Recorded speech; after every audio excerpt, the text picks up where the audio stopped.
বলেন না সুবহানাল্লাহ। তওবার দ্বারা কলবের ময়লা, কলবের কালো দাগ দূর হয়। কোরআন কারীম তেলাওয়াতের মাধ্যমে কলবের ময়লা দূর হয়, আর আল্লাহর জিকিরের মাধ্যমে কলবের ময়লা দূর হয়ে যায়। সিকালাতুল কুলুবি যিকরুল্লাহ, কলব পরিষ্কারের যন্ত্র হলো আল্লাহর জিকির। বলেন না সুবহানাল্লাহ।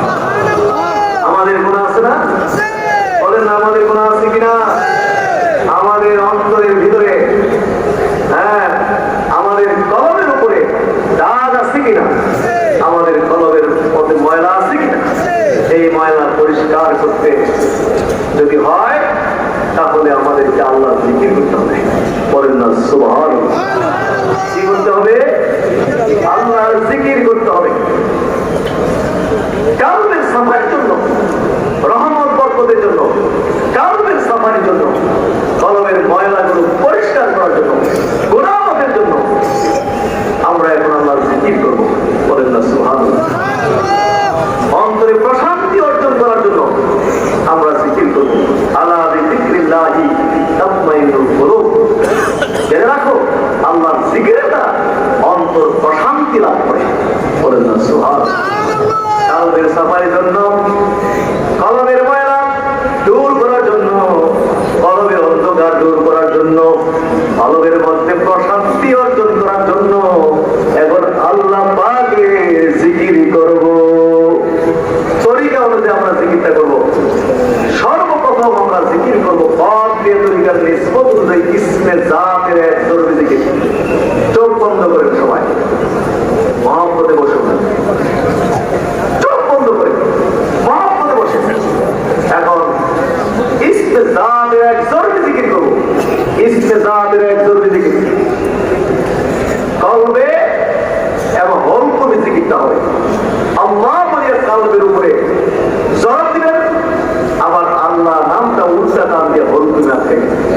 আল্লাহ বলিয়া যখন কালবের উপরে জড় দিবেন, মনে মনে একটা খেয়াল করবেন যেন প্রত্যেকটা জরবে জরবে আপনার কালবের উপরে আল্লাহ নামের জিকির অঙ্কিত হইতেছে। কলবের ময়লাগুলো যেন জড় দেওয়ার সাথে চতুর্দিকে সিটটা সিটে পড়ছে, এরকম একটি ধ্যানে খেয়ালে জিকিরটা করে জড় দেওয়ার সাথে যেন কলবটা নূর হয়ে গেছে, গোড়াগুলো মাফ হয়ে গেছে। এই ধরনের একটা খেয়ালে মহব্বতে জিকিরটা করবে। অন্তরে যেসব রোগ আছে, শরীরে যেরকম রোগ আছে, অন্তরের রোগ, অন্তরের ভিতরে রোগ আছে, শারীরিক রোগের চেয়েও অন্তরের রোগ আরো ভয়ঙ্কর। অন্তরের মধ্যে অহংকার আছে, অহংকারের মধ্যে হিংসা নামক রোগ আছে, অহংকারের মধ্যে লোভ নামক রোগ আছে।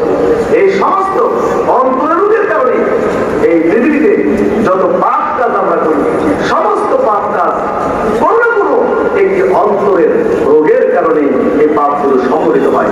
এই জন্য অন্তরের রোগ যদি সুস্থ হয়ে যায়, সুস্থ হয়ে যায়, তাহলে তার পক্ষে আর কোনো পাপ করা সম্ভব হয় না।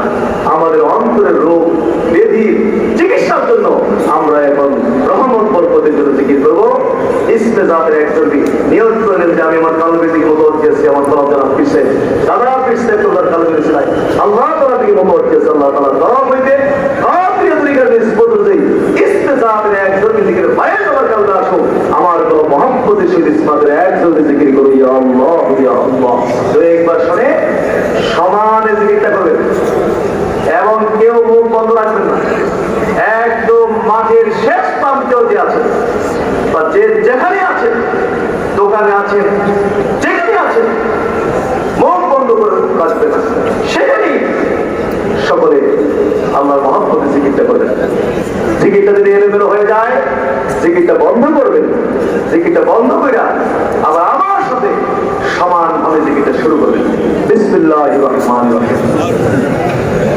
আল্লাহ আল্লাহ আল্লাহ